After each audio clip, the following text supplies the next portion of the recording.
Karen's sisters stole my boat for a joyride, so I let the Coast Guard handle it with cuffs.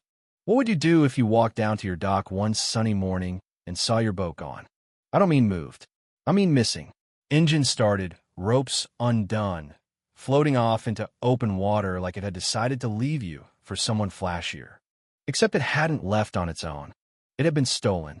By Karen and her sister. Let me rewind. I live off the coast in a sleepy harbor town where people respect two things: the tides and other people's boats. It's one of those places where everyone knows whose dock belongs to who, and boat names are sacred. My vessel, the Maple Ray, is a sleek white center console fishing boat my dad and I built together over 5 summers. Registered, GPS tagged, protected, and always double-locked. Or so I thought. Last fall, I rented out the adjacent boathouse to a pair of sisters from out of town, Colleen and Sandra. Both in their mid-50s, both loud, always overdressed for the dock, and always walking around with an attitude like they invented saltwater. They introduced themselves with cupcakes and passive-aggressive comments about my worn-down trim. But what they lacked in nautical knowledge, they made up for in entitlement. First it was, could we borrow your hose? Then it became, we thought your dock was shared. And finally, that's just an old fishing boat, right? Wrong. It wasn't just anything. So when I strolled down on a breezy Friday morning with my coffee and bait box in hand, only to find the Maple Ray gone from the dock ropes, swinging loose, and dock lines curled like dropped noodles, I knew something was off. I pulled up my security cam.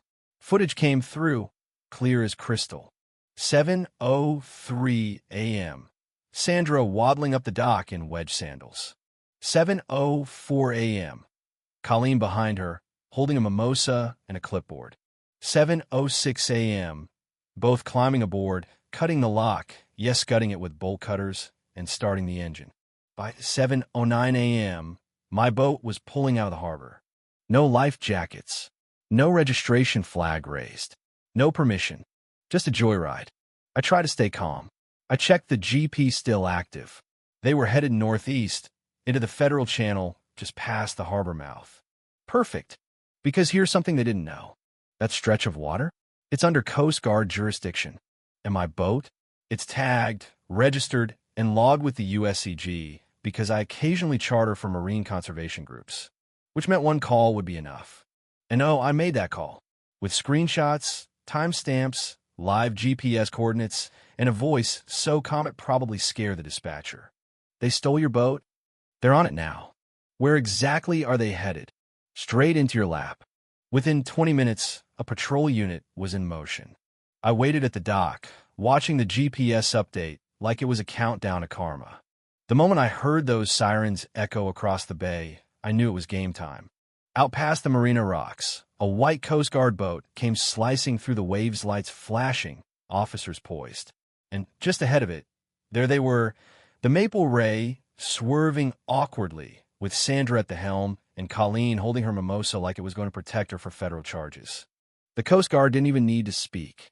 They pulled up alongside, signaled for an immediate shutdown. Sandra panicked and slammed the throttle straight into a circle. The wake soaked them both. A megaphone blared. Cut the engine. Hands up. This is a federal order.